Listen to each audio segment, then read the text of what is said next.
काला टीका कितना भी कोई लगाए, वो एक बहुत छोटा सा हिस्सा बनकर रह जाता है, और जो सकारात्मक तरीके से नई नीतियों के साथ या फिर आह्वान के साथ आता है वही पूर्ण अंग होता है, मामला होता है, काम होता है।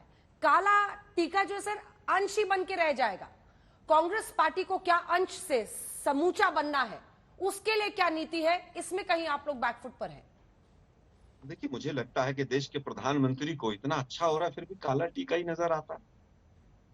देश के प्रधानमंत्री को एक न्यूज चैनल के कॉन्क्लेव में आकर कांग्रेस की बुराई ही करनी पड़ती है, अपनी सरकार की बड़ाई नहीं करनी पड़ती है। यही हम कह रहे हैं कि मोदी साहब अपना नजरिया बदलिए।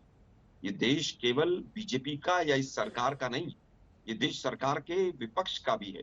ये संसद केवल सरकार की नहीं, ये संसद विपक्ष की भी है, उसको भी पूरे अधिकार हैं। आप माइक कब तक बंद करवाएंगे? अब वापस आते हैं, मैंने सुधांशु भाई से पूछा था कि एक इलेक्टोरल रिफॉर्म बताइए जो संसद से पास कराया हो 9 वर्षों में। भाई ने नहीं बताया।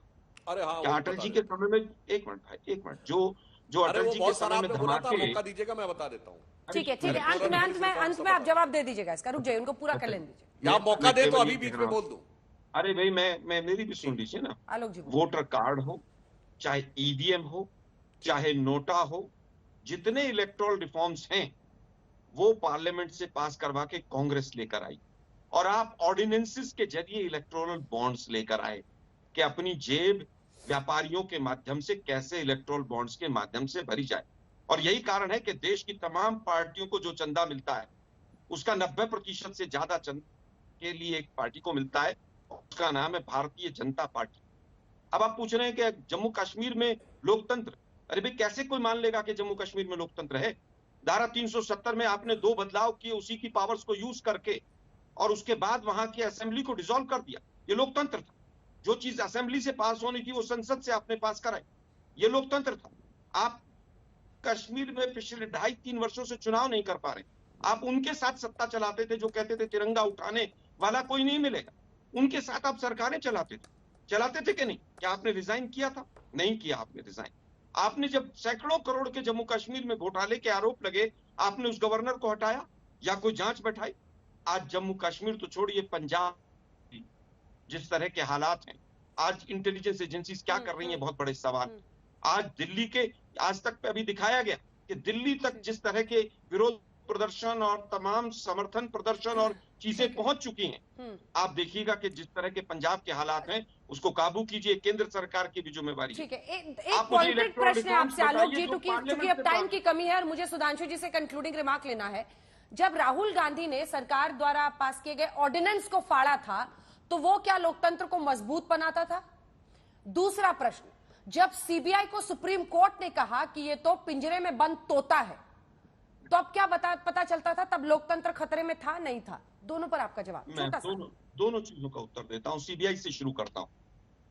उस सीबीआई ने, उस सरकार ने अपने कैबिनेट मंत्रियों को जेल में डाला, जल्दी उसने जेल में डाला। उस सीबीआई ने, लोकतंत्र जिंदा था।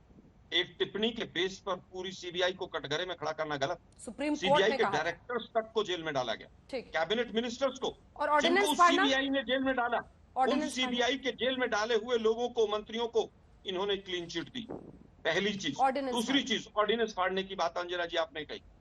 ऑर्डिनेंस फाड़ने का तरीका मैं भी सहमत नहीं हो सकता हूं, आप भी सहमत नहीं हो सकते हैं, लेकिन जो ऑर्डिनेंस फाड़ा गया उससे लोकतंत्र मजबूत हुआ, उसी से तमाम भ्रष्टाचारी लोग जेल में गए, उसको बदला गया। तरीके के ऊपर मैं भी एकदम संक्षिप्त में जवाब, सर, टाइम की कमी है, लेकिन लोकतंत्र मजबूत हुआ। धन्यवाद राहुल। बीजेपी या मौजूदा सरकार का, इन्होंने अभी पूछा था आलोक जी ने कि हमने देश की निंदा नहीं है। क्या किए?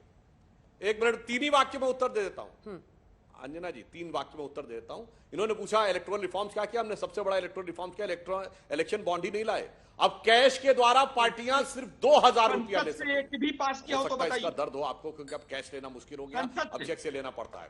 दूसरा मैं कहना चाहता हूं कि राहुल गांधी जी जाके कैम्ब्रिज में भाषण दे के आए, यह अनुसंधान का विषय होना चाहिए कि भारत में किसी विश्वविद्यालय ने नहीं बुलाया, जब उनकी सरकार थी तब भी किसी ने नहीं बुलाया, और इसी से मैं कैम्ब्रिज उनको बुला रही है, कौन सा ज्ञान लेने के लिए बुला रही है ऑक्सफोर्ड या विदेशी यूनिवर्सिटियां, ये अपने आप में अनुसंधान का विषय होना चाहिए। और अंत में आपके लिए आलोक जी एक लाइन कहूंगा कि आपकी आंखों पर ऐसा काला मोदिया बिंदु चढ़ा हुआ है कि वो कबीर की पंक्ति याद रखिएगा कि बुरा जो देखन मैं चला, बुरा न मिलिया कोई, जो दिल खोजूं आपना, मुझसा बुरा न कोई, ये कांग्रेस को समझना चाहिए।